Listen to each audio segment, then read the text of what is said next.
Before we begin the episode, I would like to thank our sponsor, Accredited, an athlete wellness and performance monitoring system. Accredited allows players to share their training load, training intensity and highlight issues away from sport, empowering management to help players in a safe, secure and private manner.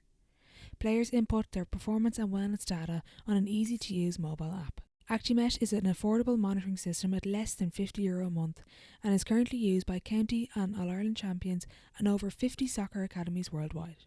For more information, please visit accredited.com for more.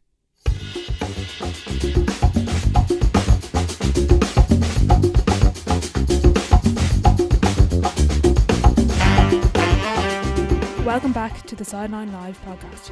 You can follow us over on Twitter and Instagram at the Sideline Live. We'd love to hear from you. On episode 89, I'm delighted to be joined by Olympian and accredited sport and performance psychologist Jessie Barr. This is one of my favourite interviews to date, and Jessie is someone I wanted to speak to for a very long time. We discuss all things sports psychology, acceptance, outcome praising, lessons from her career and so much more.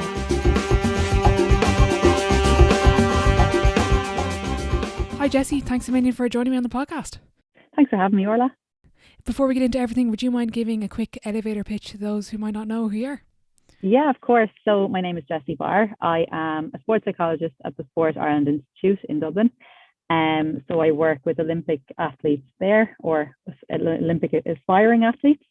And I am studying a PhD, as we talked about just before the recording started, for a very, very long time, in sports psychology, which hopefully will be done by this year. I'm looking specifically at athlete mental health as part of that research. And in a former life, I was an athlete myself. I competed in the 400-meter hurdles and as part of the 4x400 meter relay team at the London Olympics. So, yeah, brilliant. kind of me in a nutshell. We're out of lift, are we? Before we get into everything, I suppose International Women's Day was yesterday. So in honour of that, who was your role model growing up? Were there any female athletes that you looked up to, or even non-athletes? Yeah, I suppose like from female athletes, I mean, not that you're saying this is the obvious answer, but I mean, Sonia, you can't deny it. Like, I was of the era when we were in primary school and the TV was rolled in, and when I think she was running in the games in '96, which it would have been Atlanta, because it was definitely not 2000. I was younger than that. I remember being quite young, or it could have been when she was in Sydney. I can't remember, but I remember the TV being rolled in, and everyone knew Sonia O'Sullivan. Like, before you knew, even if you weren't interested in sport, people knew what she was doing. She was breaking barriers, not just for Irish women or Irish sportswomen, but sports people in general from Ireland. So I think she's just a fantastic role model, and she continues to be for the sport. So I think she definitely, growing up, was, when I wasn't super interested in sports, she definitely was someone who I would have looked up to. Mm-hmm. You mentioned hurdles there. Running at very fast pace is one thing, but running, then trying to jump over a hurdle is another thing. Why did you get involved in hurdles? And I think you mentioned before how it's a very tough event, so why did you pick that one? Funny, the nickname for the 400-meter hurdles is literally the man killer. And I will argue with anyone from any other event in athletics that 400-meter hurdles is definitely one of the hardest events physically and mentally, I think, as well. And why I got into it was because I tried everything else and I wasn't as good. Simply, literally, process of elimination. I wasn't fast enough to be a sprinter. I couldn't jump high enough to be a jumper. Didn't have the endurance. I kind of had a little bit of everything, and it just seemed to be 400 hurdles that became my thing. Brilliant. Random, but brilliant, yeah. I know. And during your career, what was the biggest motivator for you? Obviously, when you're younger, you enjoy sport, and I've heard you speak about before, it's so fun, but you made it into your career. What was the biggest motivator for you during those tough sessions where you didn't want to go training, or during those tough runs when you're finishing out a race and your legs are burning, your lungs are screaming? I suppose the biggest motivator was always, as I got that bit older, it was the goal, is what I wanted to achieve. And I had the Irish record was always in the back of my head as something I want to achieve. When I got to London, it was Rio. There was always that goal, and that was that big dream goal. It was in the distance, but it was something, like you said, that sustained me. It wasn't, and obviously the short-term goals of what was coming up every season, but for me, it was always knowing what potential that I had. And, I hear the word potential thrown around a lot, but I know I was someone who had a lot of potential that even when I retired, didn't ever really get to realize it because I had a lot of injuries. But it was knowing what I thought I was capable of, and really wanting to see what that was. So I think that was all motivated. And then having things like Rio and breaking Irish records being, where that potential could be seen. Yeah, so they were what motivated me, definitely. You mentioned before, I was really interested in this, but you've never seen a sports psychologist as an athlete. So at Yeah. what point in your career did you start pursuing this, and why? So I never saw a sports psychologist because I thought I knew better. I studied psychology as an undergrad in UL. And the reason I went down the sports psychology route is because I was in a class that, they were very, very academic. It wasn't sporty. Like psychology and sports didn't really mix. A lot of people in sports psychology tend to come more from the PE and sports science kind of side.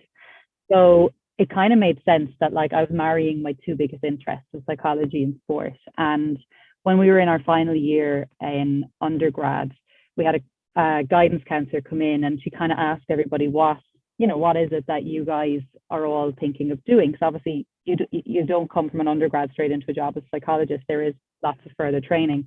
And I would say out of the 27 of us, at least 20 said they wanted to do clinical, and they were basically laughed at because clinical psychology is notoriously hard to get into, probably one of the hardest courses to get into as a postgrad. So, when I said sports psychology, she was actually really interested and said, wow, that's a growing field. And it really did give me that encouragement that like I'm pursuing the right thing. It was still quite new. There wasn't many of them, but I knew it was something that I had a niche. So, and then when like, I never thought I needed a sports psychologist until I got a bit older and I was hit with injuries and setbacks. And my mom, bless her, used to encourage me, please go and see someone, please go and see someone. But when I was doing my master's, I took a year out after my undergrad and then went on and did a 2-year master's. And I was saying, Mom, I don't need to. I know what they're going to tell me.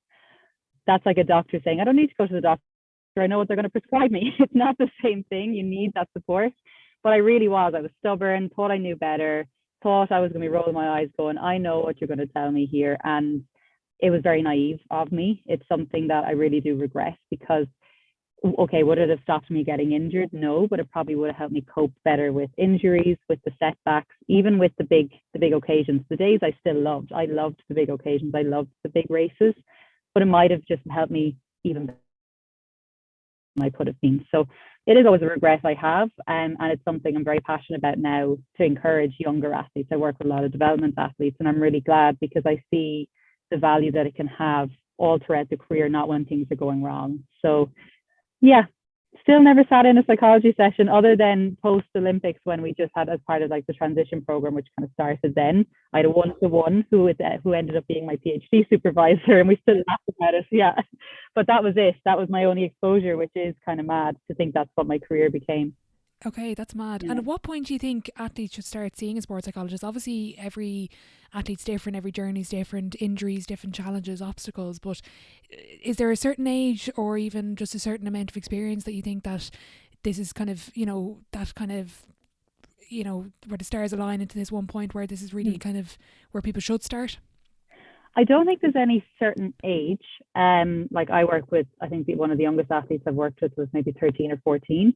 But I suppose it depends on maturity. You want to have someone, if they're that young, they probably have to have a certain level of maturity to take it on board. So, athletes at that level are probably involved in something like swimming or gymnastics, which you're already performing at a high level at quite a young age compared to something, other sports that, at 13, it's very much still for participation. So I think it depends on the sport. I think it depends on the person and their level of interest. The worst thing that I could say is having a parent bringing an athlete who doesn't want to do it come to me. Then it doesn't matter what age they are. So it needs to come from them. It needs to be driven by them or have an interest at least. So yeah, there's no set age range. There really isn't. Like I think teenagers, it's never too early to start and just develop mental skills. Develop some coping strategies that when it comes to the more senior age groups, when they are coming to bigger pressure and more, riding on their performances, they already have those coping strategies when they're younger. So we're developing more specific ones to what their needs are. So, basic mental skills around goal setting, relaxation, they can be done at any age. But I think the biggest thing is the buy-in and the maturity for the athlete to actually understand and be able to come away from a session and be like, understanding how to apply it. So, yeah, I think teenage years for sure. Okay, it just depends on, like I said, on the athlete. Yeah, you mentioned even your mindset there. and I think I've spoken to a lot of athletes, and recently with Brian Gregan, and he said a friend of his gave him great advice and celebrate every PB as if it's your last. And you mentioned it there, kind of when you're moving from one goal to the next, how do you balance that goal setting, that drive, that motivation, but still, and it's probably hard to do in the middle of your career, but kind of reflect on what you've done and what you've accomplished? Yeah, and look, I really agree. And I know obviously Brian has had a real resurgence in his career recently, which is brilliant to see. But yeah, I think you just never know when your last PB is going to be your last. You never know your last race is going to be your last. Like I ran my PB in 2012 and I didn't retire until 2018. If you had told me that was going to be my PB for the rest of my career, I would have laughed. So I think, yeah, celebrate your successes. You don't I think you can still be driving towards the next thing and you can still be motivated, but taking a step back for a couple of days and being like, all that work culminated in this, isn't that brilliant? It doesn't mean that you've stopped. There isn't, this has to be this constant drive for the next, because where does that stop? Where is the finish? Where is the end goal? And if you win 10 Olympic gold medals, you want the 11th, so where does it end? When can you actually just say, I'm pretty happy with that, and I think I remember hearing you ask someone about, what they see as success. And I think success for everyone is, setting a goal, working towards it and achieving it. And whatever that is, if it's qualifying for a county final in athletics, which is not a county final in GAA terms, it's much lower, if that's your goal, or if it's winning an Olympic medal, it's what you decided is whatever your goal is. If it's just to run a personal best, if it's to be able to finish a 10K, that's success if you set out to achieve that. So I think it's really important to, if you set a goal, reflect on it and enjoy it, and then say, okay, well, now what's next? I'm excited, rather than kind of going, great, okay, head down again, back to it.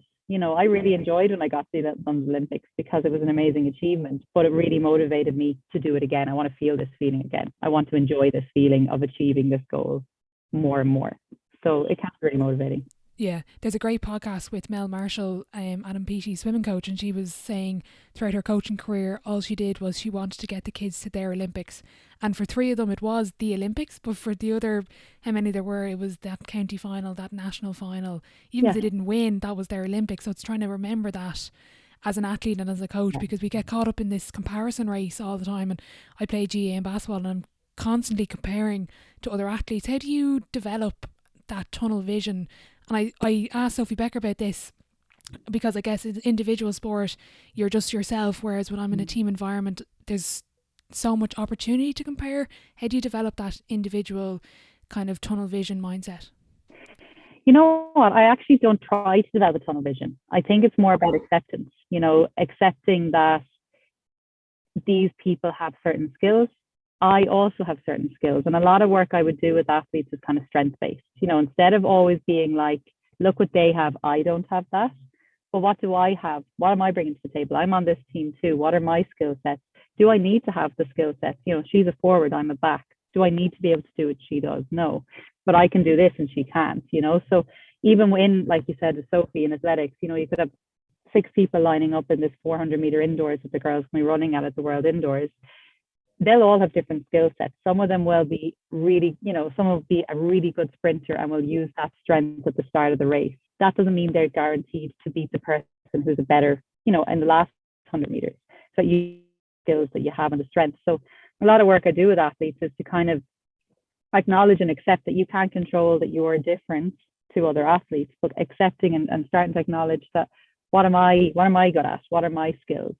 So rather than it being trying to tunnel vision, because like that, it's like the pink elephant theory. I tell you to think about a pink elephant. It's the only thing you're going to think about. Even if I tell you not, stop thinking about it now, it's all this in your head.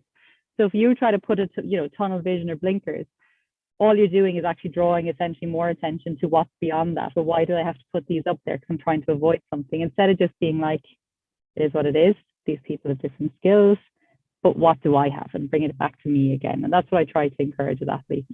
That's easier. Yeah, that's brilliant. Easier but harder. It definitely is hard. And I think it was similar with, I had a clip with Nadia Power. I think she mentioned you saying that last year, before she ran her one of her races earlier in the year, she did an exercise with you where she took a sheet of paper and she wrote down all the reasons why she could get that specific time, that PB. And I think it was the Irish record, but it's now no longer the Irish record. Yeah. But it's that strength exercise. How often do you do that with athletes? Pretty regularly. And I do that with everyone. It's such a simple exercise. I call it evidence gathering. I call it usually evidence gathering because, like, you know, at the end of the day, psychology is a science and you want to gather the evidence to prove why. So say like being confident going into a race. How can I be confident that I'm capable of doing what I'm setting out to do? Where is the evidence? Rather than saying in 6 months, I'm going to be stronger because I'm doing this new gym program. That's no good to you. You're starting on the start line today. Where's the evidence on everything that you've done so far that you can be confident standing on that start line? So you're kind of eliminating the noise that might be taking away from your confidence and adding. And it's hard, you know, and athletes are, you know, it's not normal, and it's definitely not a comfortable place for Irish athletes because we are modest in our nature. So to say, and there's a worry, and I've had athletes kind of saying, oh, but does it seem like I'm a bit full of myself? And I'm like, well, sure, who's going to read it? You're only one reading it. I'm not even going to read. I don't have to read it. You can do this in your own time. This is just for you to have written down proof somewhere that when on the day, the stress, the nerves, the panic becomes, you know, starts to override the logical thinking, you have something written somewhere in your phone or on a bit of paper that reminds you, okay, I know I'm nervous and I know I'm dreading this, but here's all the reasons why I can still have a bit of confidence in what I want to execute. And bringing it back to that logical place, you know, it's not that you're trying to say, oh, I'm brilliant and I'm going to beat everybody. If you don't have proof of that, you're just, you know, you can be kind of, it's hard to buy into that, but you're kind of say, okay, I don't know what these girls are capable of, but I know what I'm capable of, and this is what I'm planning to do. So it's really, yeah, I do that with athletes, you know, regularly enough.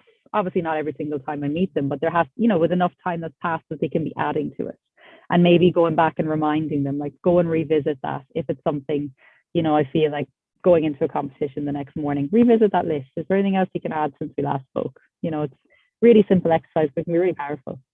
Do you find it beneficial to draw on your own experience as an athlete, or do you try separate that from your clients? How do you balance that? Yeah, no, I find it beneficial. You know, I try, but I also have to be very aware that my experience is one person. You know, my experience is one perspective. So it's great in terms of building a rapport with an athlete because straight away they know you know what I'm talking about.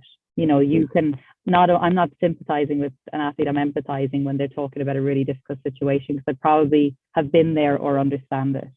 So I think it's really great for building that early rapport, that building that relationship and building that trust, because I'm not just talking about something that I've read. You know, I've lived it, and I think that can be really valuable for an athlete to kind of get that buy-in straight away. And I kind of say, look, this was my experience. I don't know if this is something that you can, you know, I never say, well, this is what I experienced, so that must be what you're feeling. I kind of say, well, this is actually, I was in a situation like that and I felt like this. Is this something like, you know, try to use it to try and understand there. And then they can either tell me, no, that's not how I feel, or yeah, actually, this is how I feel. You know, sometimes if they're struggling to kind of verbalize what it is they're experiencing, I can say, God, I think I was in a similar situation, or actually I trained with someone who experienced something like that. Is that kind of what you're getting at? Is this how it's made you feel? So it's really good to, you know, I suppose develop the conversation and get that trust. But it doesn't mean if you're a sports psychologist, you have to have been an elite athlete or an athlete at all, but it definitely has been really beneficial for me. Brilliant. You're a pro. That was actually my next question. But what's it like moving from being an athlete to being the support staff, watching your athletes compete? I won't lie, at first it was really hard because when I actually retired officially in 2018, but I didn't really tell anyone. I was, because I kind of fallen off the radar in terms of athletics anyway. So I was kind of happy to just continue to fade into obscurity and then become a sports psychologist. And that's kind of what happened. And then in 2019, I was involved in just some work with Irish Life Health. And of course, the interview turned to your injuries and what are you going to do? Are you aiming for Tokyo? Already, even though I knew I'd already retired. Okay, I probably have to say it. So suddenly it became in 2019 this big like retirement announcement as part of the Irish Life Health whatever campaign was going on. And I was like, this is not what I intended. I wanted to just fade away. And people who knew me knew I was done.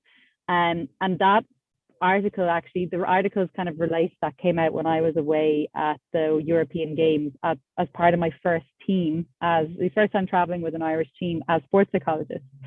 So I was on a team with people who 2 or 3 years ago I probably would have been on the same team as. There's an athletics team there, and some of them were my former teammates. So I found that transition quite difficult, but it was probably exactly what I needed, that I was there in a different role. I had already been working in the institute for 2 years, and that one was probably quite a big jump, because I jumped straight into, like, I went to the European Youth Olympics later that summer, and that was fine because I was never going to be, these are all 16-year-olds, it was very different, but suddenly I was around people who I could have been on this team, I could have been with them. So I found that quite challenging, but I just separated myself from it. I made a really conscious decision. Like, there was one or two people on the team I would have been very good friends with, and I made a conscious decision. I kind of told them, I'm not going to be sitting with you guys for meals. I'm going to be sitting with the staff. I'm creating that separation, and that's what I continued to do, and I needed to do that. And now I'm a few years on, and it's fine. And I really love what I do, and I'm really invested in the athletes I work with. Like, you could ask Paul when any of them are competing, like, I'm on Twitter refreshing or trying to get live streams, and I finally understand like how coaches and parents feel, because I feel so invested, even with people I've met once or twice for sessions. And then there's people who I have a more sustained relationship with for a few years who I'm really nervous for and really feel for. So I love it. I love what I do, and I love when, I can see, maybe I can see them maybe doing breathing exercises before. I'm like, yes, they're doing it. Or, if they come back to me and say that thing that we worked on, it really helped. It just feels so good to get that. So I really love what I do now, but the transition definitely it was more challenging than I anticipated. But I suppose it was just, I did it so quickly. It went from one to the other. But no, I have no regrets now, and I love it. And I love getting to travel with teams, and there's such a sense of pride. And I was listening to Damien Hughes's interview with you, and it's the relationship you develop with people. That's where the kind of the joy from this kind of job comes from, and being able to see them, any bit of help that you've given them, if that helps their performance, that feels so good. Absolutely. Identity is an interesting topic, I think, particularly with athletes. And your brother had a really good Instagram post, and I think he took a screenshot of that article, and it said former Olympian. He crossed it out and said once an Olympian, always an Olympian. And how did you find that piece of retiring, and how do you help athletes go through that? Because you've done this for so long, and it was your life. So how do you deal with then becoming, a smaller part, even though you're still involved in sport, but you're not actually competing?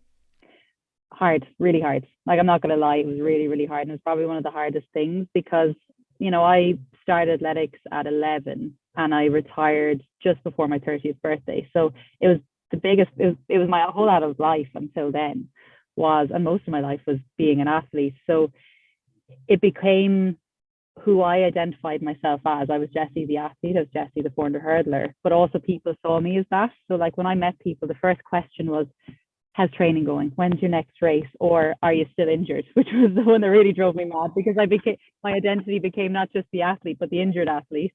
Are you injured? Are you rehabbing? When will you be back racing? Oh God. But that was who I was. And when that was taken away, I was like, oh my God, what do I have to talk about anymore? Who am I without athletics? And I was very fortunate that I did transition so quickly into being a sports psychologist. So I had that transition, and it's something I'm working with a few athletes now who are going through that transition. And in the Sport Ireland Institute, we have a fantastic transition program that has come into effect as of last year to support athletes, in that gradual transition, because it can feel very final.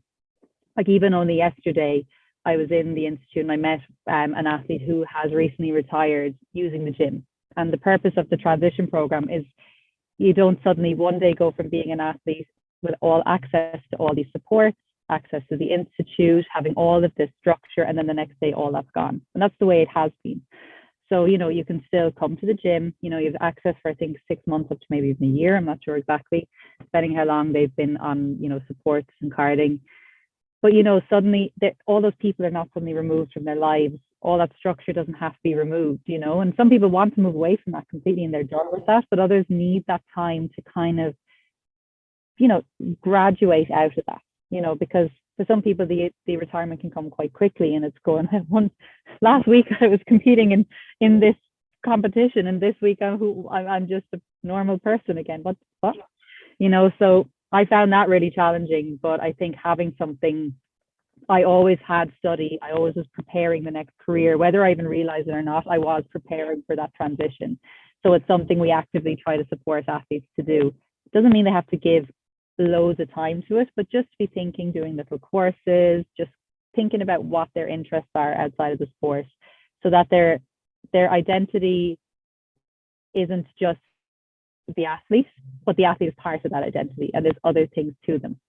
So yeah, it was something that was really hard, and I did struggle to come to terms with that, and it's something I still sometimes struggle with. I might sometimes watch a race, the 400-meter hurdles, and even though it's gone to a crazy, insane level this year, which I was never going to be part of, I still look and go, what could have been? And sometimes I kind of do, and I still have that athletic identity will never fully leave me, but it's definitely not the biggest part of me anymore, which it was for such a long time. So yeah, it is for any athlete, no matter how ready you are or not ready you are for retirement, it's a really challenging time. So I'm really glad that I suppose that I have that experience, and I understand how hard it is when I am supporting athletes. And I suppose being that former athlete, can be a help as well again. Mm-hmm. There's a really interesting podcast with Paul McGinley, and they were talking about athletes and kind of plan A and plan B, and you mentioned there kind of about retirement and always kind of having not a plan B, but just kind of an idea of what you want to do. And he was talking to a golf coach in America, I think it was University of Minnesota, and the golf coach was saying, well, I want an athlete that it's only golf, that's my only plan, I don't even have a plan B. Whereas Paul was saying he had a plan B for his career, and if he found that as a release. What do you think is more effective from what you've seen, or even on your own experience? Is it better to only have one plan where it's athletics or nothing, or is it better to have athletics and then you have the sports psychology or other elements as well? I'm definitely going to say the latter. The plan B is really important. And I think it's kind of an old school mentality in a lot of sports that, like, if you're not giving 100% to your sport, you're not giving 100% to being an athlete. And by doing something else, it's not that you're not taking away. No athlete trains 24/7, 7 days a week. There is other time in the day. And obviously, even when you're recovering, you can be on the laptop doing a little bit of work. It doesn't have to be anything too draining. But I think, there's research to say it. We have a whole life skills department in the institute, the psychology department. We would all agree that it's a much healthier way to be, because it takes the stress off. It is something that as athletes get older, they are starting to think about it naturally, because they know their career is coming to an end. Talk to an 18-year-old athlete, they don't think like that. But talk to a 28-year-old, 32-year-old athlete, they are thinking like that. And if they haven't been considering it, it becomes a stress that can actually essentially take away from their performance. So just having a plan B, doesn't have to be actions yet, but just having that safety net, I think, is really important, because, if you don't, everyone is only one injury away from a career being over, one drop from a team, from their career changing significantly. So yeah, I think it's always the healthier way. And it's just to get that point across, that if you're doing something else outside of the sport, it doesn't mean you're not giving 100% to your sport. It just, they're two separate things. It doesn't have to be that you're taking from one to give to the other. There is space for both in your life, and it's just about being able to figure out what time constraints you have, what your structure looks like, and working around your timetable, rather than trying to. And this is where sometimes people can go wrong. They try to do too much, and that's where coaches can get frustrated. So we have a brilliant life skills department led by Owen Reinish, who's a former Olympian as well. And, they will sit with athletes and plan their week and plan their days and see what will work around their training, rather than vice versa. They're not pushing to have a career first and then sport. They're seeing, how can we supplement your sport with something else, so that you don't have no plan B. How do you help the athletes that dream of the Olympics, dream of Tokyo, Paris, that fall short and don't make it, or sustain a career-ending injury, or even in other sports like GA is a great example for, the 35 players that are on the panel. There's probably maybe 200 that have put in the same work but just don't get the opportunity, and they actually might be a better player. It's just the opportunity isn't there. How do you help them deal with that and cope with that feeling of, just not achieving, what you've always dreamt from a very young age? Yeah, it's really hard. And I think, I would have athletes who are scared to set goals that high to self-protect. They're kind of trying to self-preserve and say, Olympics might be thrown around, but they're scared to set it as a goal because they say, well, what if it doesn't happen? And I'm like, well, it doesn't happen, it doesn't happen. But if you don't set a goal and make a plan towards it, it's less likely to happen. So, it's about sometimes challenging an athlete and their belief around that and it's an uncomfortable conversation to have, kind of saying, well, you can decide not to set this goal and live in a comfort. That's fine. I'm happy to support that. But if you deep down have a goal, you have to understand that it may not happen. Goals just because you decide you want to do something, it doesn't happen that way. And sports is probably one of the cruelest arenas and environments for that. But just because you are the hardest worker, it doesn't mean, and I think this is something that young athletes have to understand. I think there's this idea that in sport, if you're the hardest worker, you're going to get the most rewards, and unfortunately, that is not the case. You can be unlucky. There can be someone who just has more natural raw talent than you, or you may not have the same resources as someone else. So it doesn't necessarily mean that because you put in the work, you're going to get the rewards, and that's what's really unfair about sport. And it's probably one of the things I hate the most about sport and about the area I work in. And it's very cutthroat for that reason. And I think it's explaining that to athletes that like sport isn't fair, and if you wanted to go into something that was fair, you're in the wrong place. Just because you've done this doesn't mean this will happen. This will not be the result. And I use my own examples there. And, I worked for 4 years between London and Rio to get to Rio, and it didn't happen. But I didn't let go of that right until the deadline had passed and I had not qualified. But right up until then, there was always that glimmer of hope. And the whole world fell apart for me for a while when it didn't happen. But I don't regret having that goal in my mind that I was going to Rio, because there was times when I was injured, it was really hard, and it would have been easier to just say, just drop it, stop pushing, stop trying. But I wanted that. And if I hadn't set that goal, it was never going to happen. If I hadn't decided I want to go to Rio, I wouldn't have pushed as hard in the times that I did. And I wouldn't have maintained or sustained the training that I did do when I did do it. So yeah, I think it's about really getting athletes to kind of understand that setting a goal doesn't guarantee anything, but not setting a goal is also not going to do anything for you. So it's, about kind of getting them to really talk about what they really want. And if they are scared, I'm never going to push someone. I'm going to support them for what they want. But like, if and you can get a sense from someone if they are holding back or scared to set a goal, I'll encourage and kind of create that safe space to say, if there is disappointments afterwards, we'll deal with that. But there's no point in thinking about the disappointments that haven't happened yet. And people think ahead to think, well, but what if it doesn't happen? I'm like, well, it mightn't. That's fine, but it might. And then wouldn't that be great if it did, So why are we stressing about something that hasn't happened yet? And, kind of this self-fulfilling prophecy, you're already thinking about what might not happen and putting in place steps to make sure it doesn't, rather than putting in place the steps that it does. So it can be a difficult conversation. But it is learning to live with that discomfort and that uncertainty and just controlling what they can be certain of. Exactly. You had a fantastic webinar on YouTube. I can't remember. I think it was definitely over COVID. I can't remember who it was with, but you mentioned goal setting. You mentioned goal setting, and you broke it into 3 interesting parts. And I hadn't heard this before, but I really like it. And it was about the process goals, the performance goals, and the outcome goals. And I found that really interesting. Can you explain that to the listeners who aren't sure about this technique? Yeah. So I suppose the easiest way, like performance goals in every setting, but so rather than we think of goal setting, we think of long-term, medium-term, short-term. And that's great. But from a sports psychology perspective, I like to think of them in terms of outcome, performance, process. So if you think of your outcome goal, it might be qualifying for the Olympics, winning championship, qualifying for this, setting a PB. They're all outcomes. They're all the outcome of the processes that happen along the way.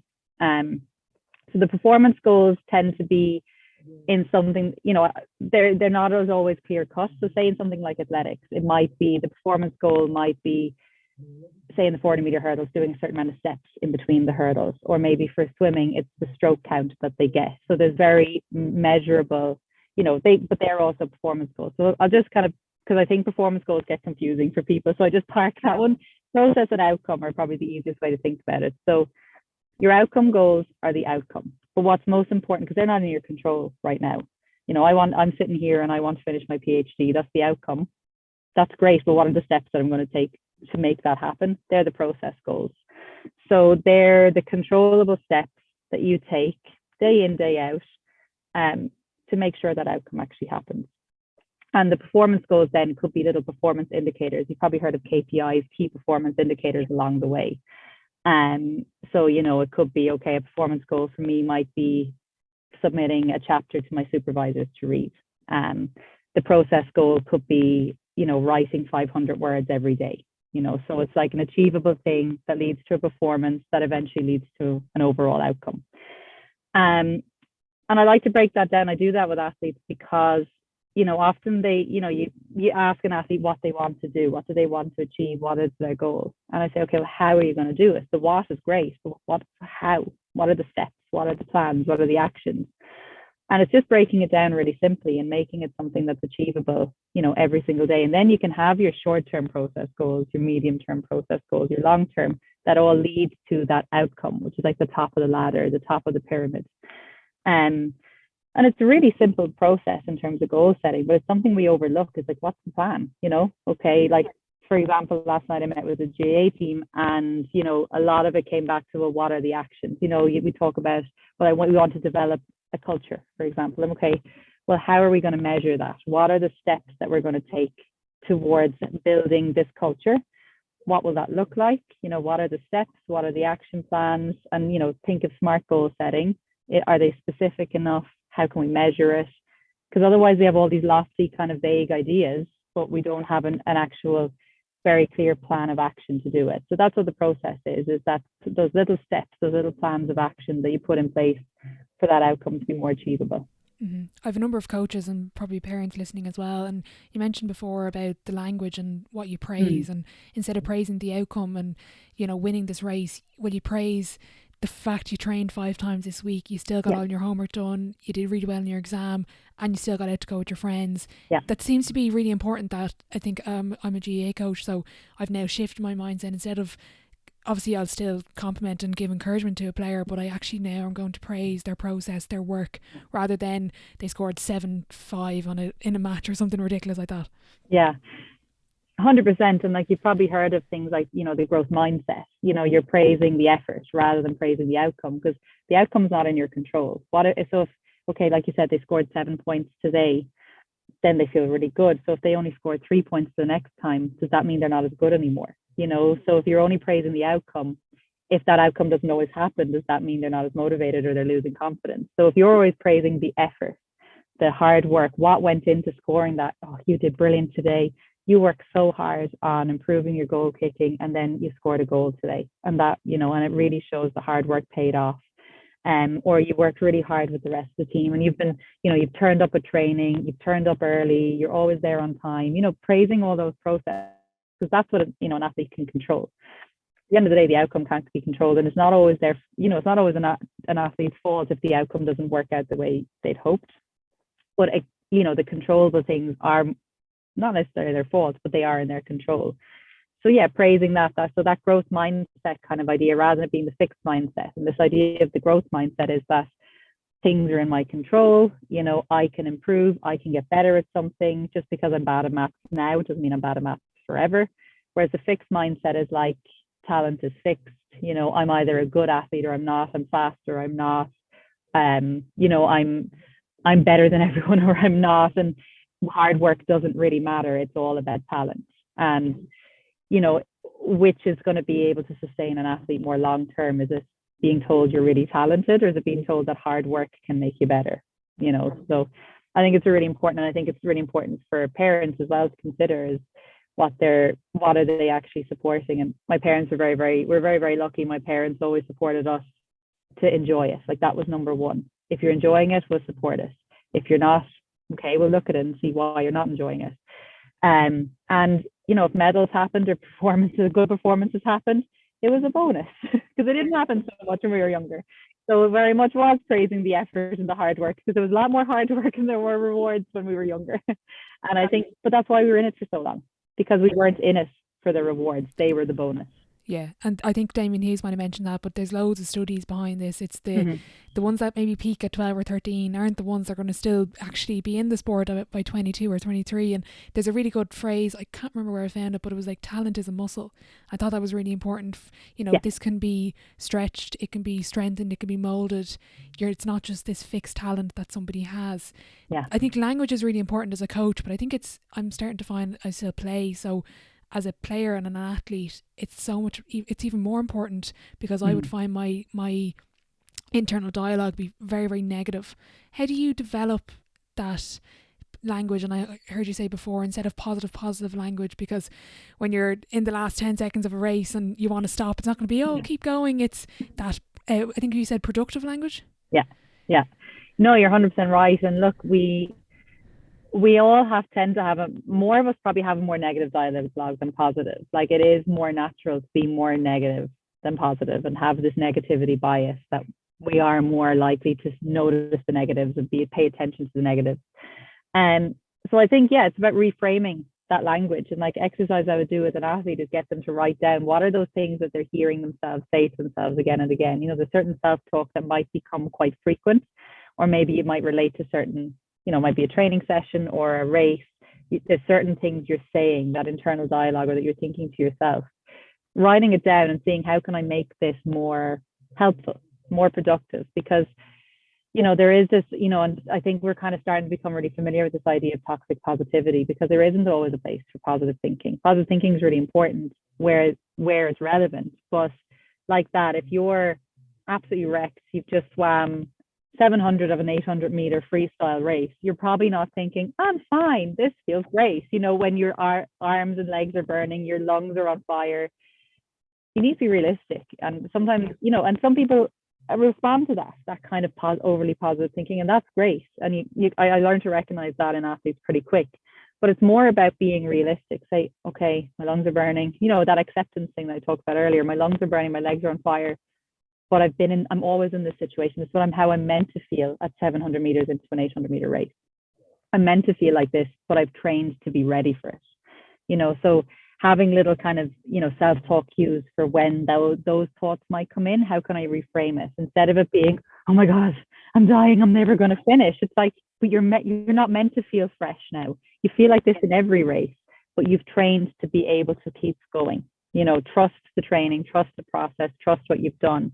And we'll talk about this and have little kind of, so there might be a little self-talk cue, a little motivating kind of words at that point to maybe draw their attention somewhere else. So if all the attention is on how they're physically feeling, maybe to draw their attention away to just a technical cue, just head down, fast arms, for example, or it could be something external, keeping an eye on where the other competitors are if you need that motivation to keep going.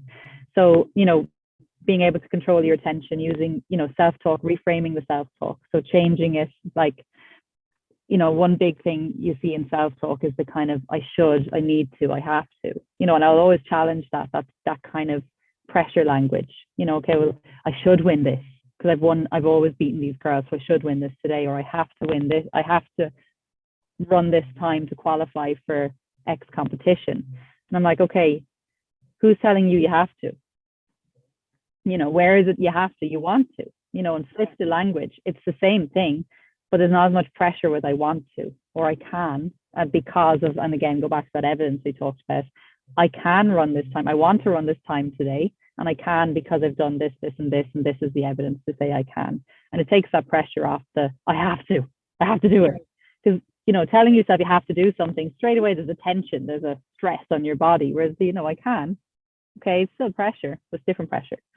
And so, it's just about reframing, recognizing, first of all, just become aware, recognize that self-talk, that dialogue, and see, how can I make this work better for me? How can I actually reframe the language? How can I change this? And a really good exercise to do is, what would I say to someone else if they were saying that back to me? If your training partner, your friend, or whoever was saying, oh my God, it's the biggest race in my life, I have to win it, or everyone's going to think I'm so, I'm useless, to say, no, you don't have to win it. You can win it. You're probably going to. And these are the reasons why, because you're the best in there. You've beaten everyone in this race before. You've trained the best you've ever trained. Just go in and do what you know how to do. That's what you tell someone else. Why don't we tell that to ourselves, Exactly. And that's actually something that came up recently with our team, and it was, and I've taken it for myself. It's if that voice inside your head, if you said that to your best friend and if they didn't like what you were saying, like, why would you say it? And I think sometimes if I said what's in my head to my best friend, I don't think we'd be friends anymore. I But know. it's trying to remember just to reframe and like use those trigger points. Like even mentioned head down, fast hands. Or I think that's what he said, but it's just those little triggers to use, and that language is.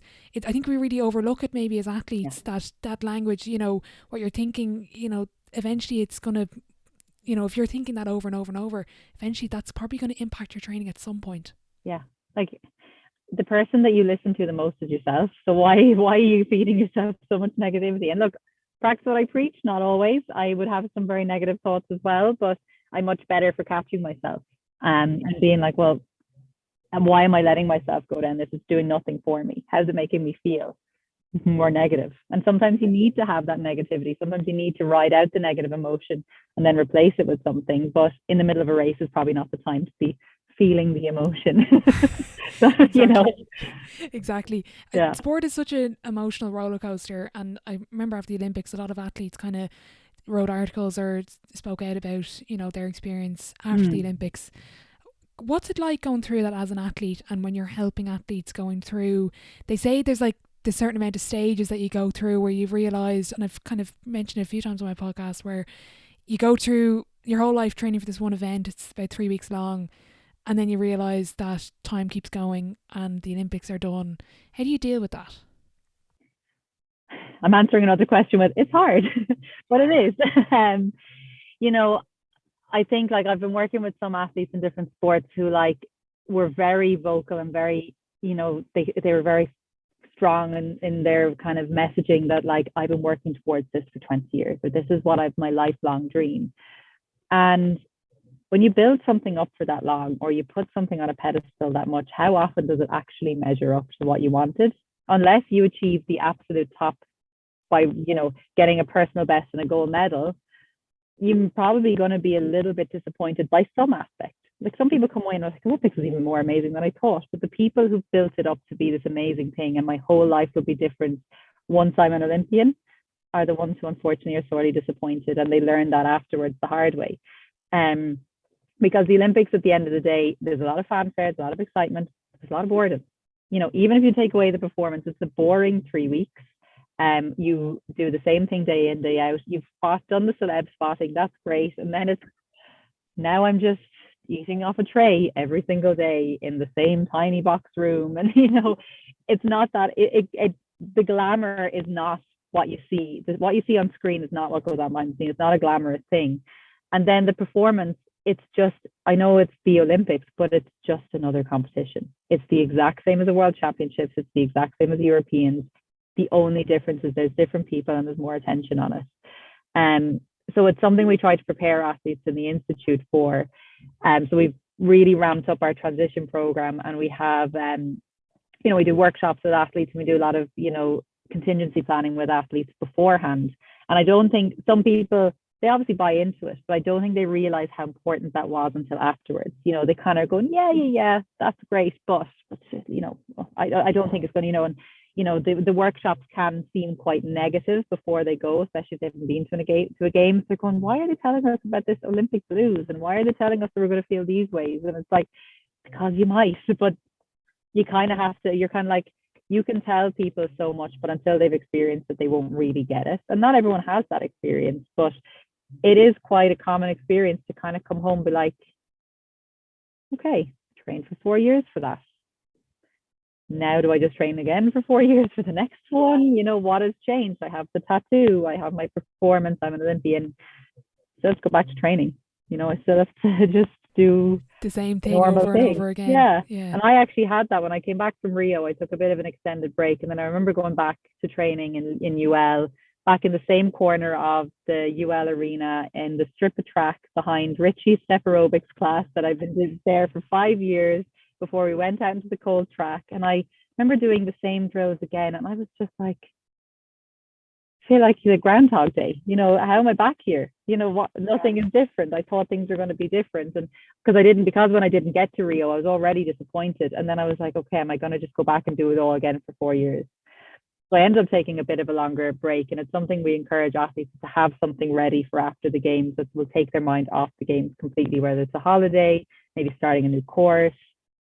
Having some sort of change or something to look forward to is really important, because a lot of people try to continue their season afterwards and realize they're mentally just fried by the end of it. Even if it hasn't been a long season, it's a really challenging few weeks mentally and physically. So, yeah, and I think, the transition program has been really good to support athletes, but like that, we are even looking at how we can make it better for next time. We're learning every time, and there was, I don't know, you probably saw it, went around on Twitter, this athlete from New Zealand wrote kind of a letter to herself, some things she wished she had known. And, we had a lot of athletes sharing that, and we were saying, okay, maybe we need to use other athletes' voices better. A lot of the messaging beforehand was coming from sports psychologists and life skills. And even though two of us were former Olympians, it probably wasn't hitting because a lot of them wouldn't have known us. They probably needed someone who was a familiar face, maybe still involved, to kind of say, well, this is my experience after the Olympics, but I'm still competing and I'm still going, and this is what I did. So, we're always learning how to make that experience better for athletes, but it'll be always challenging no matter how many sports you put around. At the end of the day, they're going to feel what they feel. So, just preparing that, the Olympics is amazing, but it's not the only thing you'll ever do. Mm-hmm. Pressure is a privilege is a phrase that's come up a lot in the podcast. What would be your take on that? Yeah, I agree. Pressure is a perception. Pressure is something that you perceive. It's very much, it's from in terms of cognitive psychology, pressure is just something that you perceive. It's the same way as nerves are a perception. Nerves are just a physiological response to a situation, but they become nerves if you perceive them as nerves, or it's excitement if you perceive it as excitement. It feels the same. And pressure is like that. You can go into a competition and see it as a threat, something that like the have tos, the shoulds, the need tos, and see it as something to be afraid of.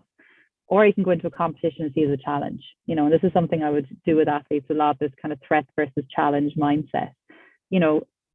Where pressure can be a negative is if you see all the negatives that could happen as a result of the outcome. Oh my God, I'm under so much pressure, and if I don't perform, all of these bad things could happen.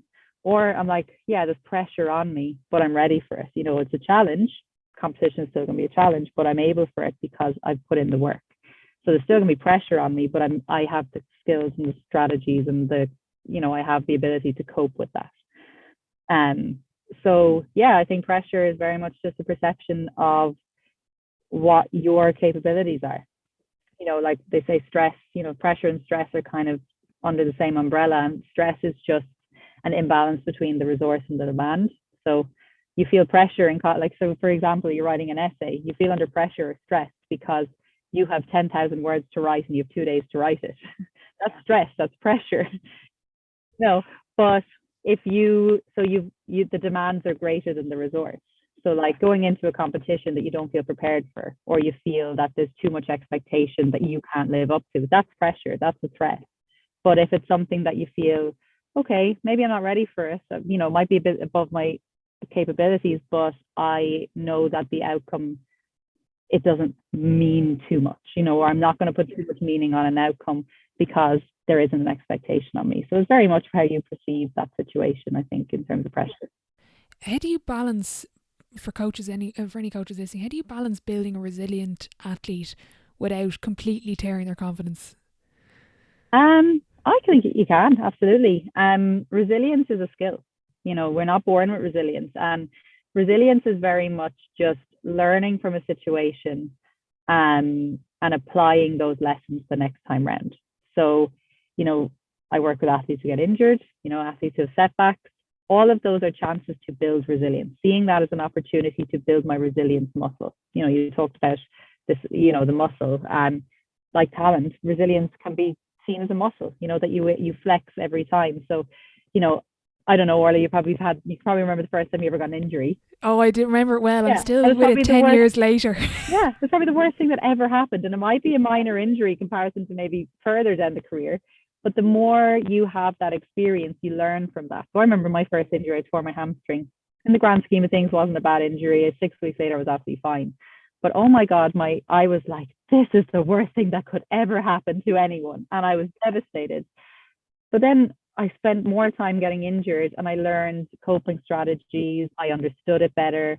I became more resilient in the face of that exact setback. And resilience can be applicable to different situations. But it can also, it's a skill that you can apply to others. So you're like, okay, this is a setback. I know I have coping strategies. I know I have people around me that will help me. I've got that social support. I have other things going on. So that resilience is a skill that you learn in response to something that you can then apply. And I think the only way you can learn the resilience or actually develop it is by reflecting on that experience. Okay, well, what is the worst part of this experience? What am I doing about it? How am I kind of dealing with it? What are the skills or what are the strategies I'm putting in place? How can I make this a less challenging experience? So if you're injured, seeing the opportunities that are, they might not seem like there's many, but there's more time. It might be time to spend with family. It might be time to spend on college work or school work. It's an opportunity to work on areas you don't get to work on because you're so busy with your other training, in terms of physical kind of abilities. So then the next time you get injured, you're like, okay, it was terrible. It's a terrible time, but I know what I'm going to do. I know how I'm going to cope with it. So yeah, you don't have to tear down confidence. If anything, resilience and confidence can go hand in hand, and I think the more resilient you are, the more confident you can be in the face of those challenging times. Mm-hmm. That's interesting you mentioned kind of having time, because the podcast was born out of, I had a big injury and the injury is now 10 years. It's going on 10 years, but I had big surgery. So that's why I couldn't play. But this is why I set up the podcast, and now I get to connect with the likes of yourself, all these amazing athletes. So there's always an opportunity. I think you had a great quote on the webinar: to hell with circumstances, I create opportunity. And written that down. And it's like, it's really important to remember that, because I think as athletes, we get so caught up in, I'm missing this big match and I'm missed 3 years of playing, and I'm still in my 20s, so I should be in my prime and all this stuff. But it's an opportunity to do something else. And I always think, like, if I hadn't been injured, we wouldn't be having this conversation. And it's 100%. Mad to think of. Yeah. And I don't know if you've heard of Imogen Cotter. She's a cyclist. So she's worth a follow on Instagram. I don't know Imogen that well. She used to be an athlete and did the PANS ID program, moved to track cycling, and now is a road cyclist in Belgium. In Girona. Was involved in a huge accident. She's very open about it on her Instagram, and she's really worth a follow. In terms of resilience, was in like potentially life-threatening car accident, was hit by a car when she was out training, broke multiple bones, and she is like the definition of resilience, of like seeing the positive in what could have been, because it was something she realizes, this could have been the end of my life, not just the end of my career. This hasn't turned out not to be a career-ending injury. It's going to be one that she won't be maybe back on the bike this year, but she's kind of seeing this setback as something she can come back from stronger, and she's really seeing the opportunities. And she's also very open that it's not always easy, and the days she's feeling sad, she will share as well. So, resilience doesn't mean that it's positive all the time, but it's like accepting that this is a really difficult situation, but I have the skills to get through it. And how have I got the skills from being in this situation before, for example? Exactly. We've mentioned how difficult a lot of these topics are and how hard it is for athletes. Why do you enjoy being a sports psychologist? What that sounded a bit weird, but that sounded a bit strange the way I phrased that. Why do you enjoy your job? Why do you love it so much? Because I can see the passion in you giving me all these answers. Well, you're right, because I've started if you're to count how many times I started with, it's hard. Why are you doing it then if it's so hard? And it's like, because I know I've got a skill set that are helpful in that situation. Like I said, my other half, Paul, he is an orthopedic surgeon. My sister works in finance. They're jobs I could never do. I don't have the right skill set. I know I'm someone who is a good listener. I would have a level of empathy and emotional intelligence. I wouldn't be very good at logic or numbers or the organization. I know that I have a skill set that works in this circumstance. And I'm really lucky that I found a career that not only marries the passions that I have of being involved in sport. I love working with people. I love to help people. I love to see people improve and make the best of what their situation is. So like I said, if that's being the top performer or just improving their confidence, I really enjoy seeing that. And look, I don't get some sort of sick enjoyment out of people having a tough time, but I like to know that I'm someone who can be there and be a comfort in that situation, because I know a lot of athletes, it's a really vulnerable time to open up to a psychologist, to a sports psychologist. I know there is still a stigma around it, and I'm really glad that I can be a person that people can be vulnerable with in a non-judgmental. I'm not someone who knows them personally, so I can be that kind of external, kind of sounding board for people that don't really have someone else to talk to about these things. They may not have people in their life that really get sport, for example. So yeah, I love it, and I love that I have something that I found that's matched kind of the skill set that I kind of have. Yeah. How do you think you've evolved as a sports psychologist? So if I was one of your clients and I went to you when you originally started up to now, what do you think is the biggest difference between how you approach a client, how you deal with a client, and different methods you use? I'd say it's night and day. I definitely, probably when I first sat down with an athlete, I didn't know what I was doing. I was like, oh my God, I have all these things and all these theories from books. How do I actually apply it to an athlete? So there's definitely more of a comfort of being in with an athlete, sitting in discomfort, because there's a desire to fix. You might see a fix, but you have to help guide an athlete. I can give strategies and I can give ideas, but you're guiding an athlete to things. You're not always like, and sometimes they want you to tell them stuff, and you give them strategies. They've just said, this is how they feel in a certain situation. You give them strategies to cope. But there can be a desire to jump in and fix too quickly. And there has to be time spent getting to know them, getting to know their background, sometimes challenging an athlete, which is something I still find a little bit more uncomfortable. It's still something I do, but challenging an athlete on something, because they are coming from one perspective, getting them, challenging to see other perspectives. Maybe they're coming in giving out about a fellow teammate or a coach or a manager or something else, or competitors, kind of challenging and saying, well, have you considered this perspective? Have you considered this side of it? And that can be more uncomfortable, because, obviously you are seen as someone, I am a support, but I can't just be there to kind of massage egos either. There has to be, if you want to help someone improve, sometimes it involves challenging them a little bit as well. And that's probably something I didn't do early on. I probably just let people talk and never really challenge and just listen. So I've become better at kind of guiding conversations without telling. And then I suppose, just more comfortable in myself, I definitely didn't feel like I knew what I was doing. I don't think I'll ever feel like I 100% know what I'm doing, but I'm definitely more comfortable that I don't need to be in there, spouting theory, or sometimes it is just a time that you're just needed as a shoulder. You're just needed as someone to vent to. You're not needed for an answer today, and knowing what's needed in the moment, rather than going to, okay, mental skills training 101, what is needed here, what's the theory, and being comfortable with that. And I remember the first few sessions, I came out wrecked, because you're spending so much time actively listening, and you're probably doing in your podcast all the time, that you're listening, processing, and coming up with a response. Because if an athlete just told you everything, you don't want to be sitting there going, for ages, you're expected to respond at some stage. So a lot of that was a skill in doing that, and getting used to it and being comfortable. But I think it's just something I've become more comfortable myself doing it, and I have more belief that I know what I'm doing, which it's hard, because it's not a job that you get that kind of, you're doing a good job. It's very hard. There's no measurables. If an athlete you work with is performing well, it may not be anything to do with what you're doing. You may actually be taking away from their performance.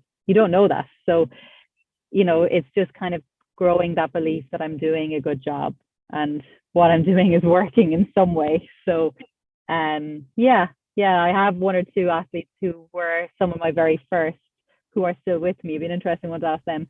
Yeah, I don't know, I'd want to know the answer though. That's true. Out of interest then, you mentioned there it's very hard to measure.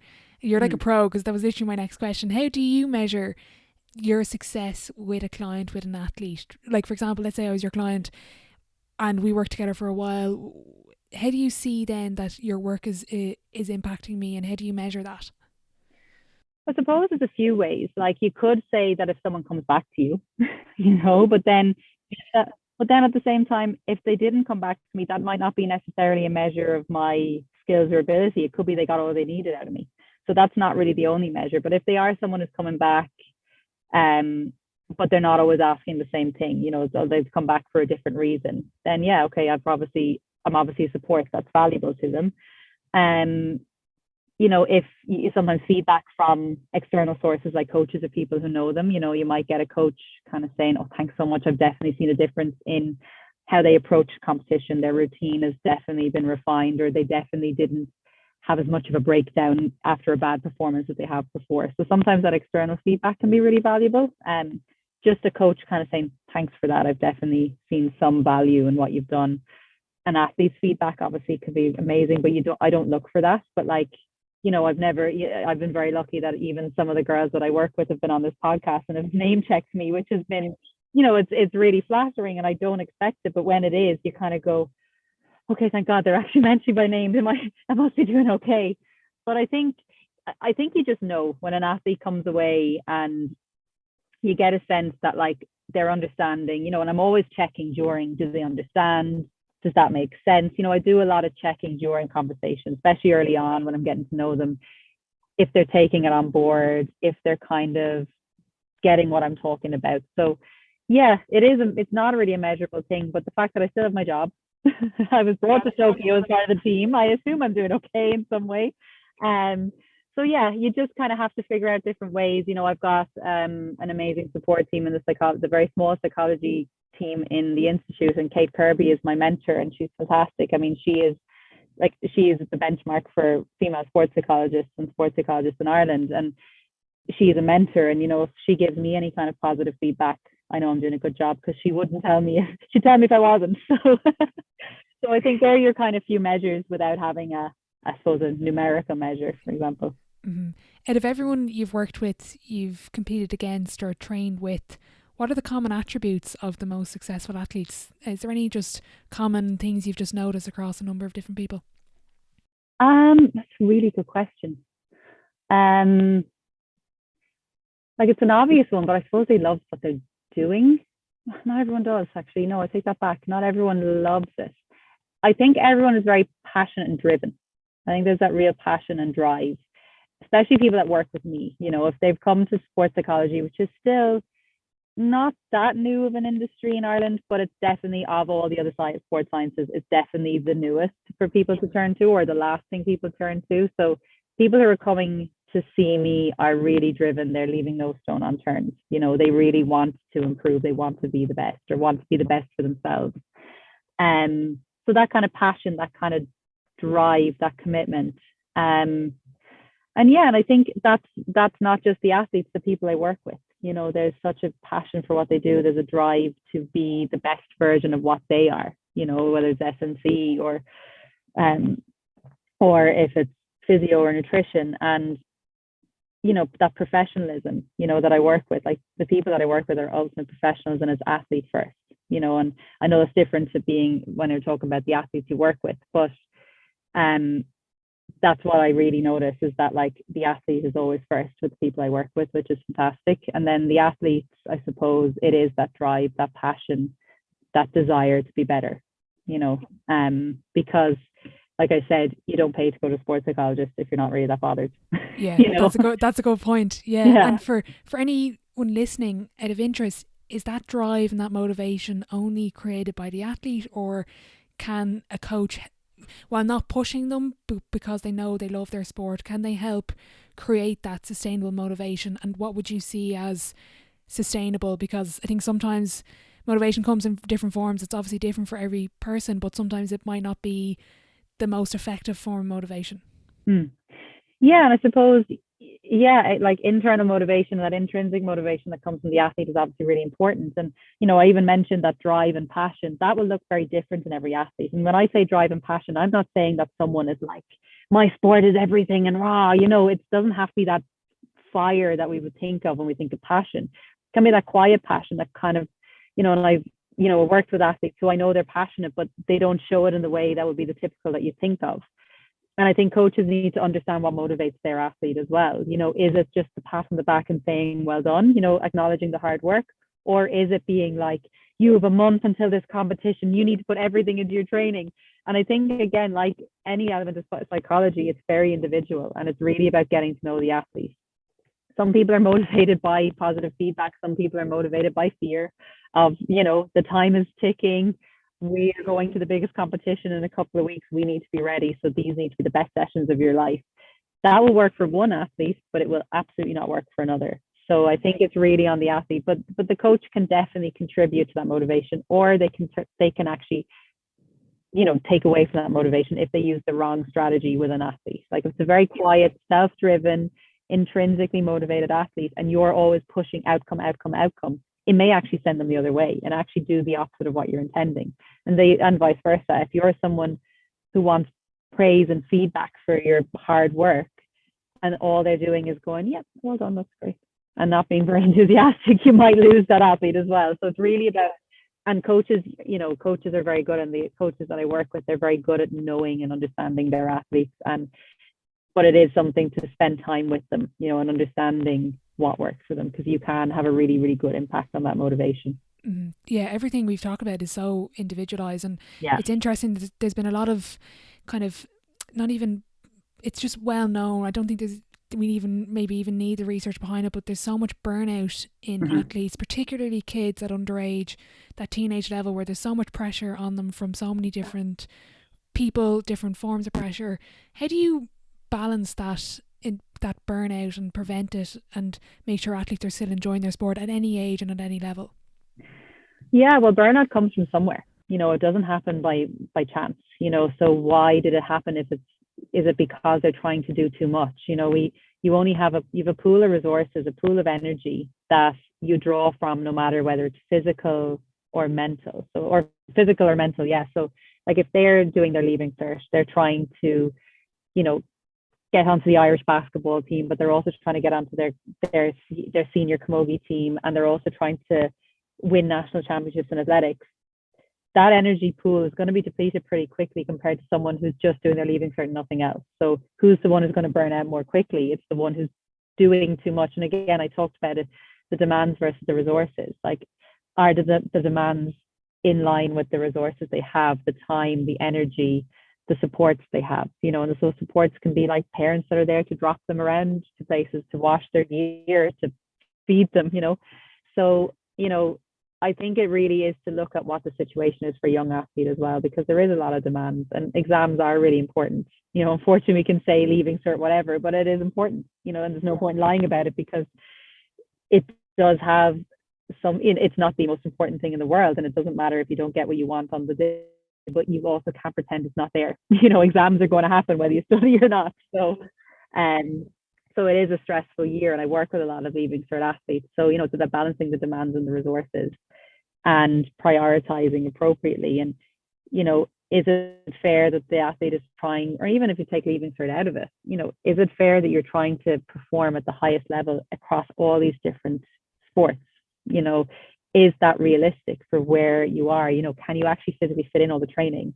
Or, so I think burnout doesn't just happen, and looking at what is realistic, how much someone is trying to put in a week, and kind of say, well, do you really need to be the top performer in this sport? Can you just do this one more for enjoyment and just do the training when you can and focus on this? Because there has to be a time when, other things have to give way. Like burnout does happen because we essentially just trying to do too much, or expecting too much of ourselves, and we don't have the resources to cope. Something that's come up a lot in the podcast is music. A lot of athletes use music in their pre-game routine or pre-race or anything. And you mentioned on a podcast before, it's interesting. I don't even know if I like it, but it would have been traditional that you put on a bit of dance music, bit of whatever before a game or before a race. But you kind of were saying high tempo music. Now obviously it's individual, but sometimes that can attribute to nerves. And that actually got me thinking, is I've just followed this cliche of it has to be this dance, big high tempo music, but that's actually nearly attributing to me getting kind of a bit shaky, a bit nervous before a big competition. Yeah, I can. Like, music is very emotional, but also physically respond. We respond physiologically to the beat we're listening to. So, if you're listening to something high tempo, physiologically, you're probably responding to that. Your heart rate might kind of increase a little bit. There might be a bit more adrenaline because you associate dance music with like loads of activity and excitement. And even the example, like you look at Michael Phelps, headphones on, hood up, like beating his chest before he goes out, and that kind of message spread across swimming quite quickly, that that's what I need to be doing to perform. I need to be listening to the Eminem, to the rap, hoodie up, strutting with a bit of swag if I want to perform. And it's not. If you look at it, there's a really famous clip going around from Rio of Chad Leclos and Michael Phelps, who were both in the call room pre-race. I'd recommend you watch it because it's just the contrast of two people. So Chad Leclos, he was a South African swimmer who won a gold. I think he was the only person to beat Michael Phelps, maybe. Yeah. So it was this infamous kind of battle every time and in the call room there was a clip, and it was Michael Phelps. It was that meme of Michael Phelps' face, hood up, headphones on, face looking like thunder, and beside him Chad Leclos dancing around, shaking his arms. You know, he probably was waving to his dad walking out. You know, you don't have to be the very focused dance music, rap music. You know, it's what works for you. And it's, you know, I'll always talk to athletes if they have playlists, and I kind of say, okay, was it curated? Is it random? If they say, oh, it's random, I'm going, ooh, is that a good idea? You tend to get nervous, or you tend to be quite emotional before a race. And what if a song that reminds you of an ex-girlfriend, or what if a song that reminds you of a really bad time, or something that makes you really overly nervous comes on? You know, you think of things like, you know, Eminem's Lose Yourself. We all associate that with like perform, yeah. But listen to the lyrics of that the next time. It's like, is that adding to pressure or taking away? You know, you have one opportunity, you have one chance. You don't blow us, essentially. A lot of pressure to be coming in your ears when you're about to go out and perform. So if that works for you and you don't buy into lyrics and you just listen to the beat, brilliant. Like, I loved rap music when I was like, I loved that kind of music, but I wasn't listening to lyrics. It was just because I'm not that cool. So I love to think, you know, in my ear, I was cool. I was strutting down the track. I'd say I looked like a loser when I think about it, but I thought I was very cool. But that's what I wanted. I used to be nearly to the side of being too relaxed before a race. So I needed something for a bit of oomph. But if you're already someone who is quite highly strung before a race or quite nervous, maybe you need something it doesn't even have to be a tempo, but just it could be the songs that put you in a good mood or relax you, or it could be a tempo that's a bit slower to kind of calm everything down. If you are someone who needs to calm down, we've been talking for so long, the light is gone. You're fine. Sure, this is only you see me. But yeah, so it is interesting that music is something that's overlooked, and it's actually really powerful. You know, but it's overlooked so often. Yeah, that's when I was listening to the webinar, I was like, oh my God, like I've never actually thought about, sometimes I'm listening to this music that isn't going to help me. What do you think is one thing that the general population, or even specifically sports, because general population probably don't even know or even recognise the importance of sports psychology, that you want them to know about elite performance and sports psychology? So I think there's two things. You're going to learn this. I'm a bit indecisive, so I don't always have the one thing. So when it comes to sideline 7, I won't have the one thing. That's fair. But I suppose in terms of sports psychology, the first thing is sports psychology is not sitting on a couch talking about my feelings. And I think this is one of the real misconceptions, is that people are going to come in and they're going to lie on a couch and talk about their feelings and be emotional. It's performance. If you don't want to talk about emotions, that is absolutely fine. If emotions are relative to your performance, when I talk about emotions, that's anger, that's fear, that's nerves, that's aggression. It's not just sadness, which I think people hear emotion, they think of crying. And that's not necessarily it. It can be positive emotions, it can be other emotions. But that's not what sports psychology necessarily is. It's not rocket science. And a lot of people are very surprised when they've, you know, been to a workshop or been to a webinar. They're going, oh, I knew all that. Like, that's what it is. So you see, so I think, yeah, it's not rocket science. No one is going to come and have their mind blown.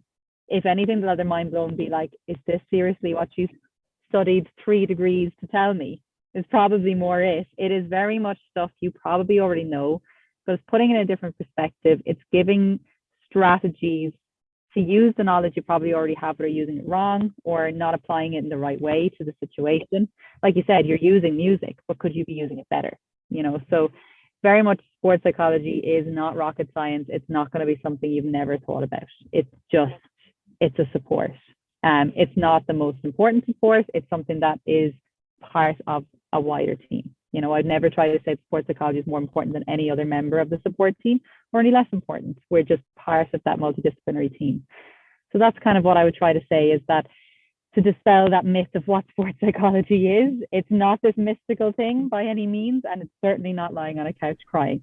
Yeah, that makes a lot of sense. Unless you want to. Unless you want, yeah, exactly. But it makes a lot of sense because people are so like, even you were saying, there's still this perception, even though it's not as new as it was. There's still, particularly I think in Ireland, it's I don't need a sports psychologist. Oh my god, that's it. Like, I don't have anything wrong. Yeah, but it's the same idea of people not wanting to see a physio till they're injured. Well, sure, nothing wrong with me. Why do I go to physio? And it's like, yeah, but you could get stronger. You could get better. You could prevent, you can do prehabilitation to prevent an injury.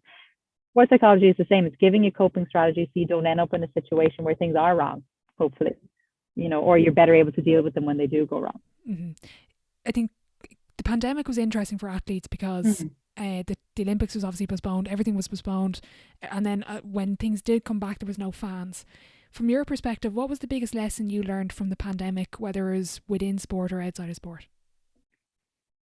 Yeah, I think it was the biggest lesson that I think athletes learned was I think they kind of either made them realize how important or unimportant sport is in their life because suddenly it was all taken away. And I think what was not great, but what you definitely saw is that more people turned to sports psychology and to psychological strategies because they realized how important they were in a time where there wasn't anything else that they could do. And they really realized, it was the first time a lot of people maybe had struggled, and had some really kind of, some psychological, not even distress, but like some psychological challenges because they are suddenly the first time they're struggling with motivation. It's the first time they've had a setback and they're not training. They could be athletes who've never been injured, so they've never not been training. So it was a time where a lot of people did turn to psychology, and from a really negative time, it has really opened the doors to a lot of people that maybe hadn't considered it. Even the use of webinars, you've mentioned the webinars and stuff. It's definitely opened the door to it better than anything else could have, is people experiencing setbacks and realizing I actually don't have much coping strategies for something like this happening. Now we know none of us have coping strategies for a pandemic, but what the pandemic was a massive setback for people, and especially in sport. It was a huge extended setback, the same way as an injury is. And a lot of people didn't really have any strategies or skills to deal with that. So, that was a lesson for me. And I suppose on a really simple, is like, I don't have to be in person with someone to help them. Technology is great, and it's not something I explored, and it's really opened doors that I can support people better. I'm probably supporting people better now than I did previously because, the idea of Skyping me when they're at a competition, I don't know, it would be text. Everything would have been by text. No one's ringing me. So it's definitely opened up the support structure wider and better. So I have people maybe the morning of a race, if they're racing at 8:00 that night, might be giving me a quick FaceTime to be like, oh, can I just check in? I just want to have a few hours to kill, and I know my head's going to go a bit negative. That would never happen before. So, people are seeing psychology for what it is, as a support that's there all the time, rather than it being when things are going wrong. Out of interest, looking back then to your career, from everything you've learned since you've retired, is there anything you wish you knew at the time when you were still competing?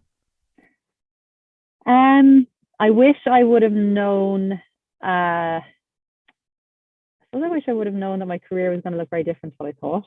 But then actually, what I wish I've known, no, I wouldn't wish I would have known that, but I wish I would have made some better decisions. I tended to jump with 2 feet at opportunities, which were great opportunities. I don't regret them, but I moved to the UK for 2 years, but I didn't give it a huge amount of thought. I was like, oh, brilliant opportunity, let's go.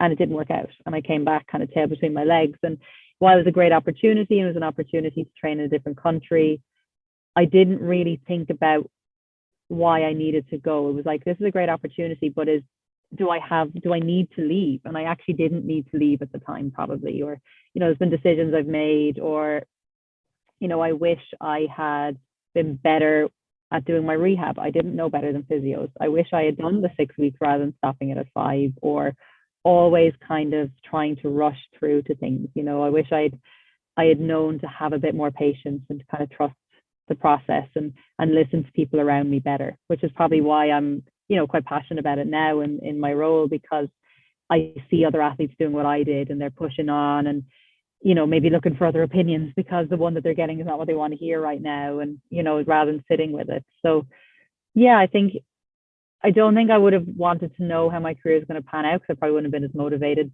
throughout, but definitely have known that like some of the decisions that I'm going to make, I need to give more thought to. Okay, that makes sense. I meant to ask Sophie Becker this question. Sophie, I hope you're listening. Would you have preferred a PB or a medal during your career? What trumps the other? Ideally, you want both, but what would it be for you? A medal. Okay. Yeah, a medal, because everyone knows medalists.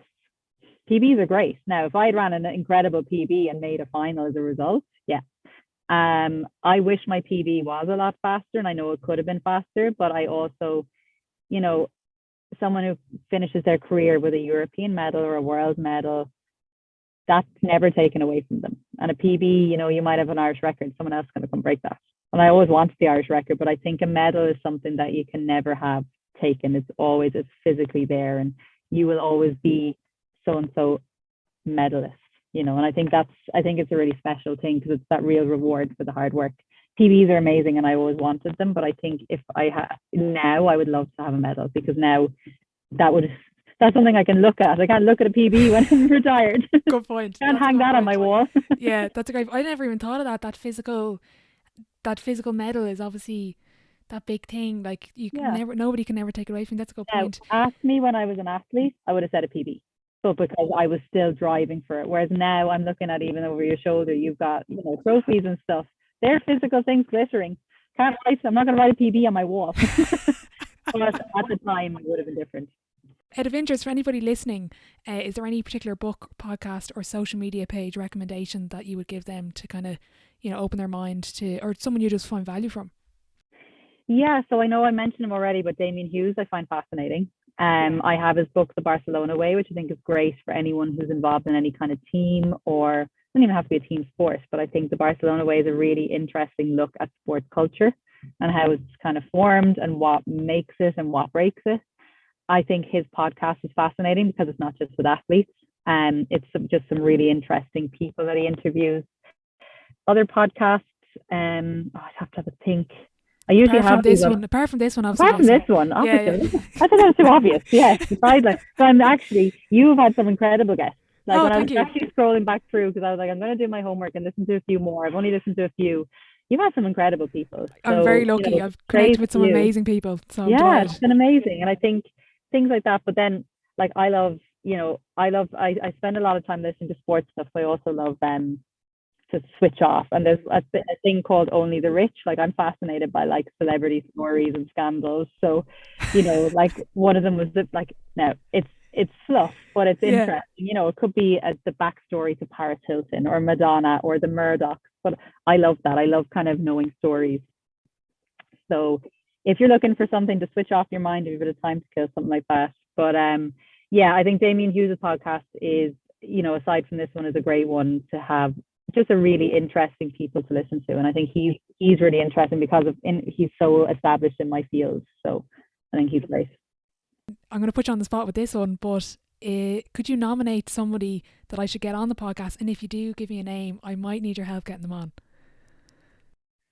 Okay.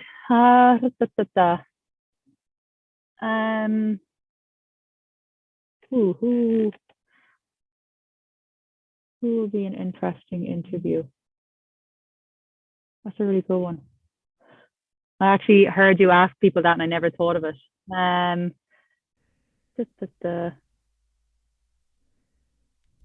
Come back to me. I'll have a think. I'll come back to you. Come back to it at the end. I will. I'll be racking my brain.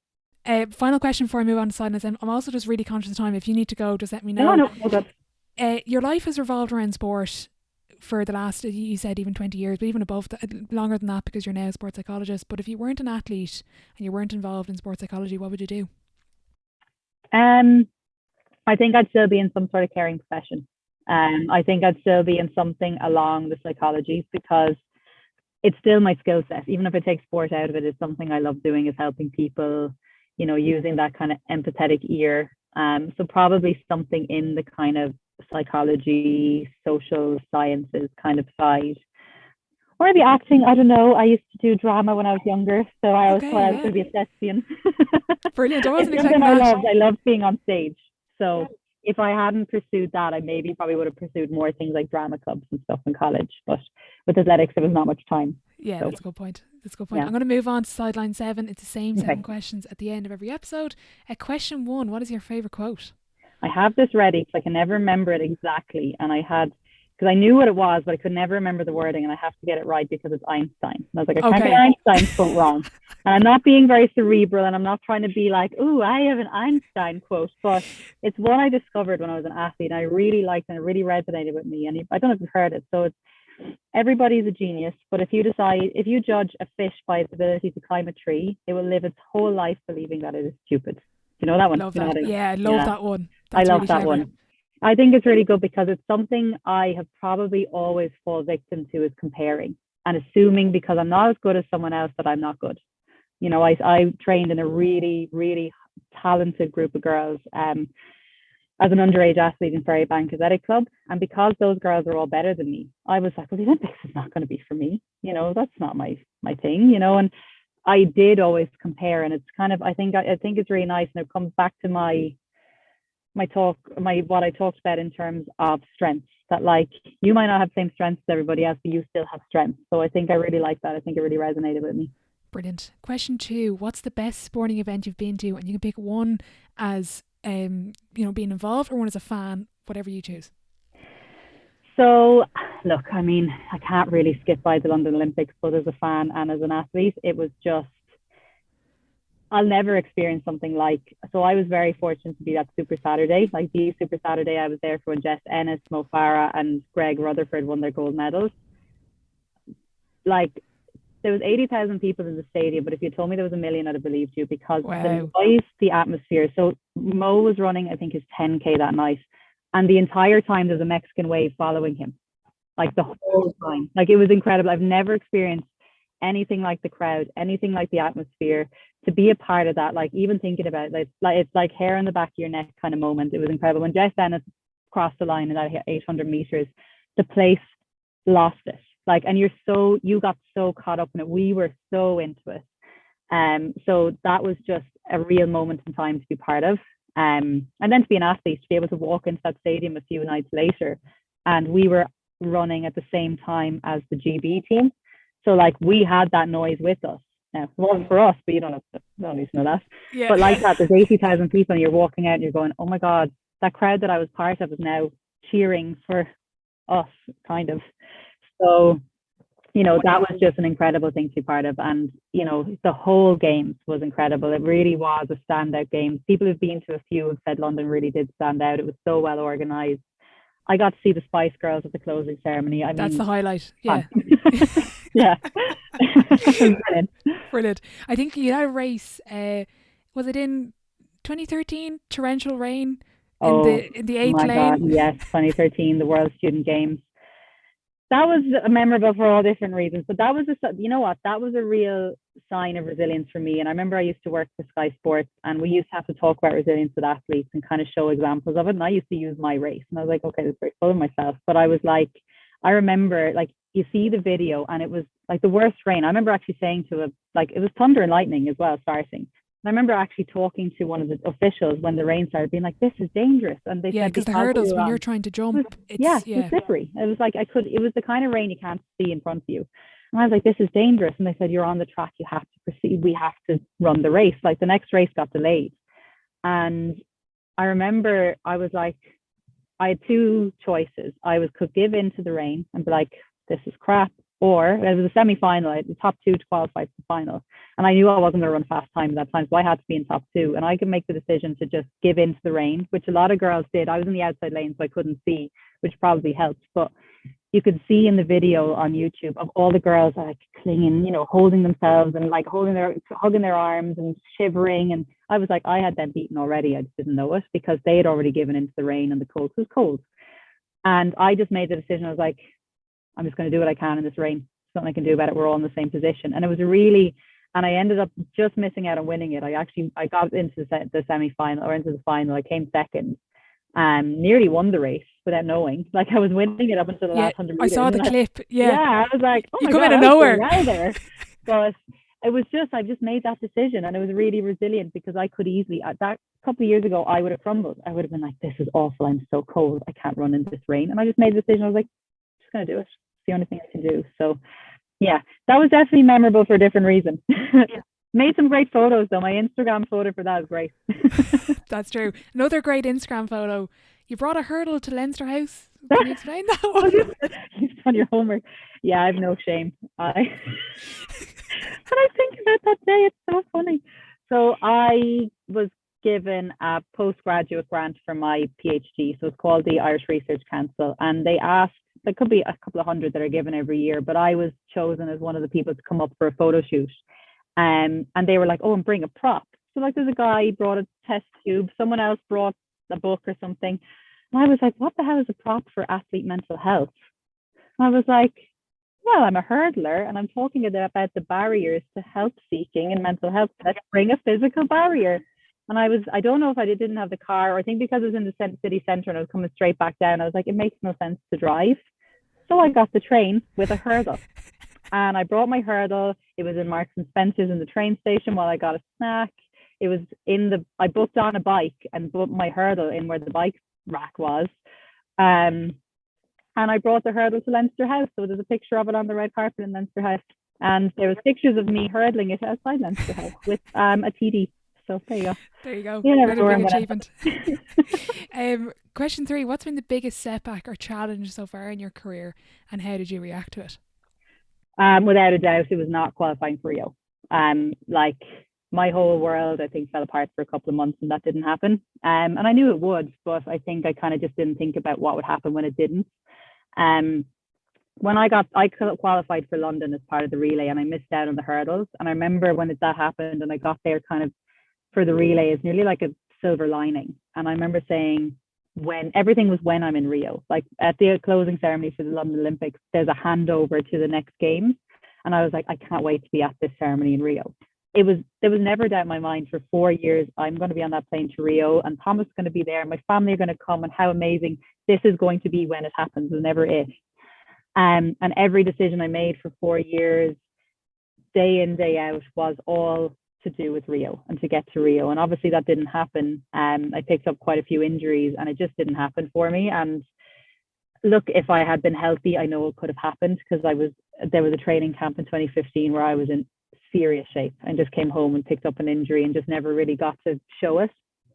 So that was really, really hard. That was the biggest setback. And it definitely changed the trajectory of my career afterwards. I found it really hard to refocus for another games after that. And it probably was what led to a kind of a gradual transition into retirement, but it took until 2018 before I really decided I'm done. So that was probably the biggest setback. It was the biggest challenge mentally for me.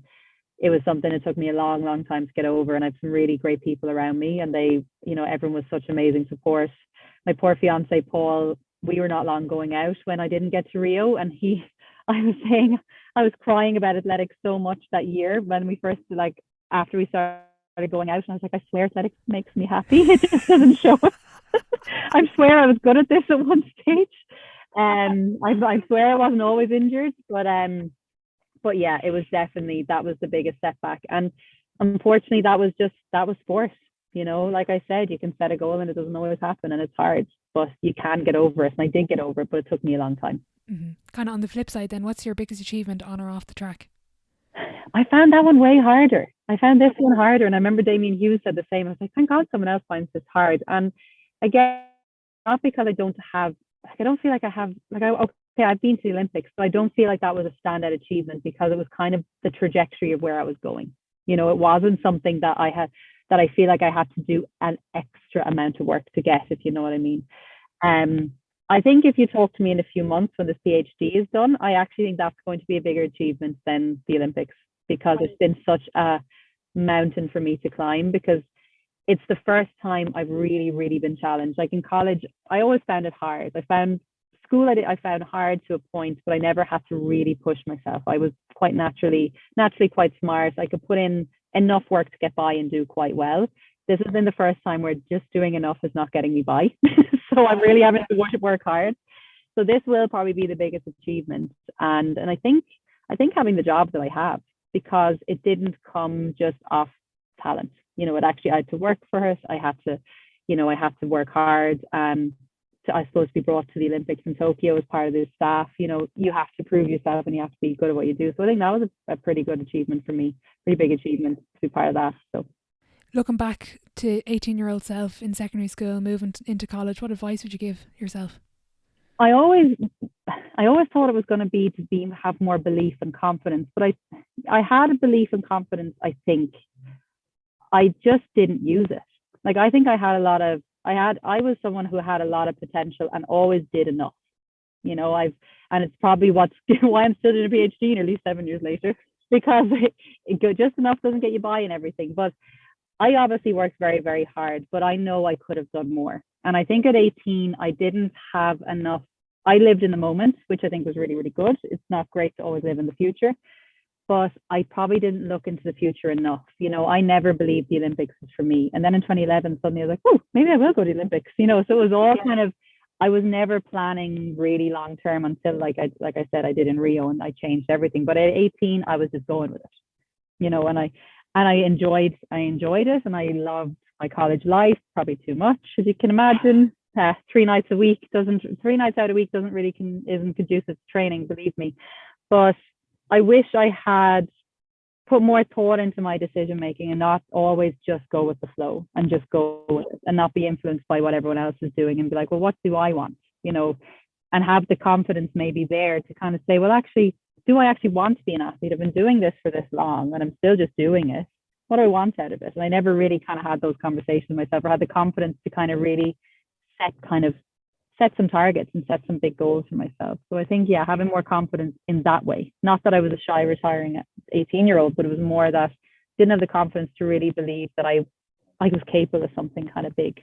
Yeah, that's a great answer. Dead or alive, who would be your dream dinner guest and why? And you can open up the table to a few people.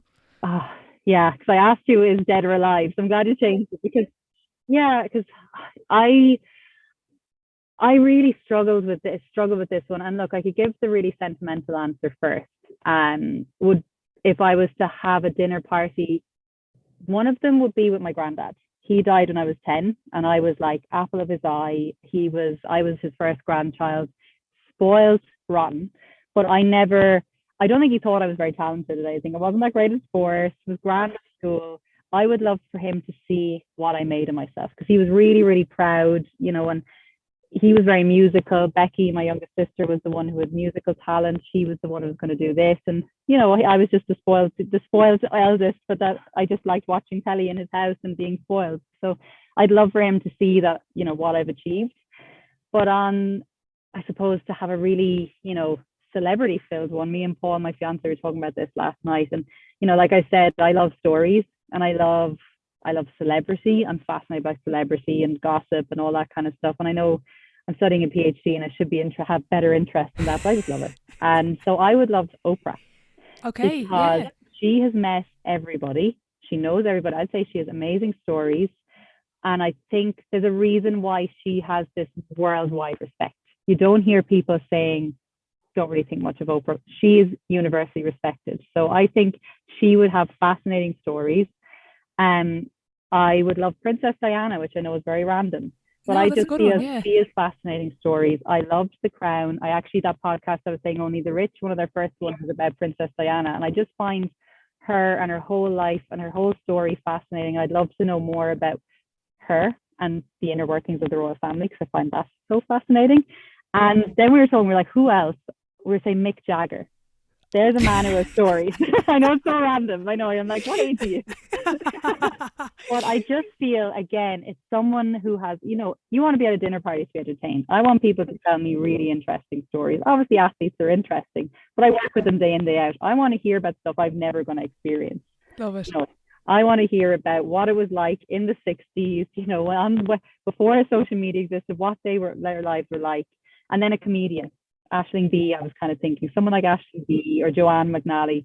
I think you'd have fascinating stories. It would be fun, and have someone amazing to cook it as well. I just think, that would be my dinner party. Do you want to come, Orla? Absolutely. Oh my God, that's a brilliant dinner party. I haven't had such a varied guest for it. No. Oprah's actually come up a good few times. Has she? That's really interesting, yeah. But that's a really good answer, and that's lovely about your granddad as well. That's really nice. Yeah. I don't know if he'd be at the same seat. I don't think maybe that'll be a separate one. Final question before I let you go. We're going on so long here, so thank you so much for staying on. If your life was a book, what chapter would this be called? So again, me and Paul were talking about this last night, and he had a very funny answer. His would be Purgatory. We're getting married in November. It's very funny. That would not be mine, though. No, yeah. I'm excited to get married. So no, I think for me, and I was trying to think of like a succinct answer. People have had brilliant ones, and I feel like I'm not just moving in. You know, when sometimes books are divided into not just chapters, but like there's like big sections. So it's like section 1, chapters, many chapters. I feel like I'm moving into a whole new section. So maybe it's like life doesn't end after 30, or life after 30, because I retired around 30. I'm now very much moved on to a new identity from being Jessie the athlete to Jessie the sports psychologist. I'm really glad, because it was something I was actually trying to do, was not just be this former athlete all the time. So. And I'm going to be a Mrs. now. I'm probably keeping my surname. Sorry, Paul. We'll talk about that when we don't know. We're still just debating whether the name will be dropped or not. But professionally, I'll still be Jessie, but I'm going to be a wife. So my identity is going to shift quite a lot. So I suppose it's kind of, call it shaping a new identity. Jessie in her 30s, whatever. I don't know. Something like that. I need to think of a much more exciting name than that. But I feel like it's not just a chapter. It's a very big section of my life is kind of starting now. Yeah, I love that answer, and it's interesting you say section, because I recently spoke with Noelle Healy, and she played football for Dublin, and she's a doctor, and I said, "What's the chapter?" And she kind of joking said, "The end," because sure, that's it. Like it's no, she didn't mean it that way, but she kind of meant like it's kind of boring now. Who wants to listen? Yeah. It's the same thing day in and day out. But I like the way you say section, because it's a different phase of your life. And that's just a really that's a really nice answer. You know what? And I think I actually listened to Noelle, and I remember hearing her say that, and it is such a, you see that with athletes kind of talking about retiring being the end, and like there is quotes to say that an athlete dies twice, and the first time is when they retire. And I really don't believe that. Like I really am excited about what this next section of my life, because actually being an athlete essentially was quite boring. Like if you were just like, I see all these takeovers, and I was like, my God, my day was so boring. You're just watching me nap and just eat. And watching telly, waiting for the next training session. It was actually quite boring, other than the sprinkling of exciting bit of travel. So, I have much more variety. My days are still boring, but there's more variety. I do more different things. So, yeah, I think life doesn't end after being an athlete. And Thomas always said he's turning 30 this year, and he always said, "Oh, she's only 2 good years left when I was 28. 1 good year left at 29. So plenty more good years left," something like that. Or it could just be, is she still doing that PhD? I'll text you now in 2 years, be like, is that done yet? Oh, no. Yeah. So, yeah, no, call it like, the next section, the next life begins with 30, or brilliant. Something like that. Brilliant. Jessie, this was amazing. I absolutely love this. I got loads from it. I have a big page of notes here beside me. Thanks so much for coming on. You're more than welcome. Very best of luck with the PhD, with everything. And I can't wait to keep in touch. Oh, thank you. Definitely keep in touch. A massive thank you to Jessie for joining me on the podcast today. As I previously mentioned, this is one of my favourite interviews today, so I personally took a lot away from the chat. I'll be sure to leave all of our social media links in the description box below. If you are enjoying the podcast, I'd really appreciate if you could leave a rating and a review over on Apple Podcasts and Spotify, as it does help the show grow. Massive thank you to Accredited for sponsoring this episode, and thank you for listening.